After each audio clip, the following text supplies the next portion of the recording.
সেহরির সময় গেছে, আপনারা উডিয়োক্কা। আমি এখন সিলেটি ভাষায় কই আর ফতা খাওয়ার জি আর কি।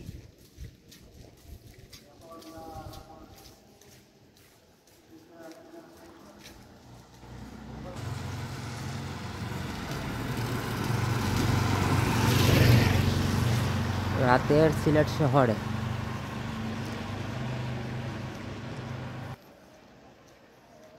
আজকে খুব বৃষ্টি হয়েছে। সিলেটও খুবই শীতল পরিবেশ, সিলেটে খুবই ভালো লাগতেছে।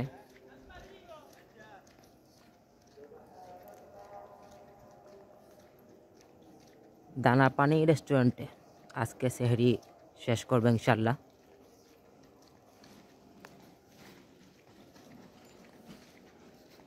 এই রেস্টুরেন্টে আজকে খাবো।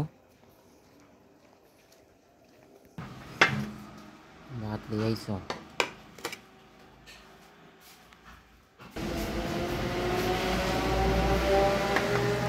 মুরগির মাংস দিই 100 টাকা। তো আজকে মুরগির মাংস দিয়ে খাবো 100 টাকা। একজনের সাথে ডাল দেওয়া আছে, এখানে এক্সট্রা ভাত আছে। বিসমিল্লাহ।